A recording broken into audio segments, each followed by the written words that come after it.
Assalamualaikum warahmatullahi wabarakatuh. Halo, jumpa lagi bersama saya Bahtiar Movie dalam channel 1000 Jalan. Baik teman-teman, pada video kali ini kami akan memberikan informasi terbaru yaitu kesimpulan hasil rapat konferensi pers virtual BKN terkait persiapan ujian seleksi CPNS dan P3K tahun 2021. Nah, jadi buat teman-teman simak terus video ini, dan sebelum lanjut seperti biasa kami ingatkan kembali buat teman-teman yang masih belum subscribe ke channel ini, teman-teman subscribe terlebih dahulu dan tekan tombol loncengnya agar nantinya teman-teman selalu mendapat informasi-informasi terupdate terkait pelaksanaan ujian seleksi CPNS maupun P3K ini. Baik teman-teman, kita langsung saja. Nah, ini dia teman-teman kesimpulan hasil rapat. Kita lihat yang pertama, pelamar yang tidak bisa divaksin seperti wanita hamil atau menyusui komorbid harus membawa surat keterangan dokter yang menyatakan peserta tidak divaksin. Nah, jadi buat pelamar yang tidak memungkinkan untuk divaksin, seperti ibu hamil ataupun menyusui, maka teman-teman harus membawa surat keterangan dari dokter yang menyatakan peserta tidak bisa divaksin. Kemudian yang kedua, peserta wajib mengisi deklarasi sehat di portal SSCSN H-14 atau paling lambat H-1 pelaksanaan tes. Nah, jadi buat pelamar baik itu CPNS maupun P3K ini nantinya wajib mengisi dan mencetak kartu deklarasi sehat. Nah, teman-teman tinggal mengisi saja di portal SSCSN di akun masing-masing, yaitu H-14 ataupun paling lambat H-1 sebelum pelaksanaan tes ujian berlangsung. Nah, jadi buat teman-teman isikan sesuai dengan keadaan yang sebenarnya. Kemudian yang ketiga, peserta wajib melakukan tes swab PCR yang mana swab antigen 2 kali 24 jam sebelum SKD dan rapid test 1 kali 24 jam sebelum SKD. Nah, jadi ini wajib ya teman bagi semua pelamar baik itu CPNS maupun P3K, yaitu harus melakukan swab PCR yaitu 2 kali 24 jam sebelum ujian berlangsung. Kemudian yang nomor 4, bagi peserta yang hasil tes swab antigennya positif, secepatnya melaporkan ke instansi agar nantinya bisa dijadwalkan ujian ulang. Batas pelaporan maksimal H-0 pelaksanaan ujian SKD. Jika melapor H+1 pelaksanaan SKD, maka peserta dinyatakan tidak hadir. Nah, jadi buat teman-teman, jika dinyatakan positif, maka secepatnya teman-teman melapor ke instansi agar nantinya teman-teman bisa dijadwalkan ujian ulang. Jadi seperti itu. Kemudian yang nomor 5, jangan memalsukan dokumen hasil tes swab atau antigen. Kemudian selanjutnya ini adalah tanya jawab teman-teman yang dijawab langsung oleh BKN. Kita lihat pertanyaan yang pertama. Apabila kita sudah pakai masker KN95, maka masih harus double lagi? Kemudian dijawab oleh pihak BKN teman-teman. Dikarenakan saat ini sudah makin maraknya pemalsuan masker KN95, maka lebih baik penggunaan maskernya masker medis, triplai, dan double dengan masker kain. Kemudian pertanyaan yang kedua, apakah pemerintah tidak menyediakan tes swab atau rapid antigen gratis? Kemudian dijawab teman-teman, Panselnas tidak menyediakan anggaran. Begitu juga dengan Kemenkeu. Jadi biaya ditanggung oleh pribadi masing-masing. Nah, jadi swab ataupun rapid ini ditanggung oleh masing-masing pelamar ya teman-teman. Kemudian pertanyaan yang selanjutnya, kalau seandainya setelah tes dan hasilnya positif, bagaimana cara pelaporannya? Kemudian dijawab oleh BKN, bisa lewat helpdesk instansi dan juga nomor-nomor customer service yang sudah disediakan.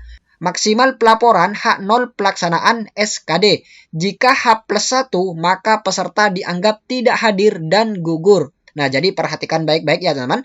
Kemudian pertanyaan selanjutnya, wajibkah vaksinasi untuk Jamali, Jawa, Madura, Bali? Bagaimana jika tidak mendapatkan?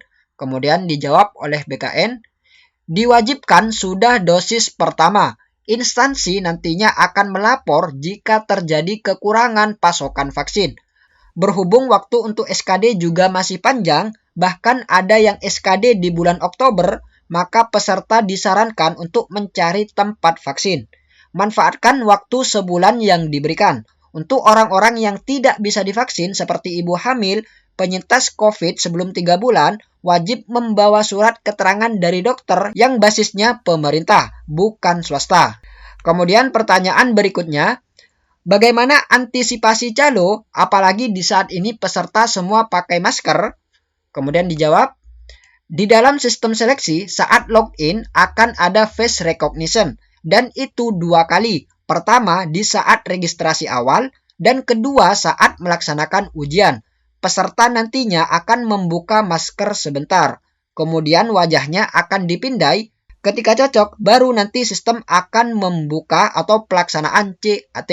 Nah, jadi seperti itu ya teman-teman. Akan dilakukan face recognition kepada masing-masing pelamar.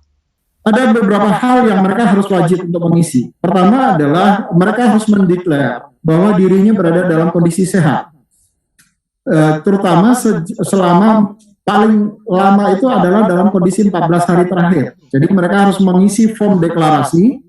Form deklarasinya diisi melalui sistem di SSCSN BKN Go ID. Di situ sudah kami siapkan sistemnya. Mereka tinggal mengisi dan tinggal mengklik. Nanti tinggal bisa dicetak dan ditampilkan atau disampaikan kepada petugas registrasi pada saat yang bersangkutan akan mengikuti seleksi.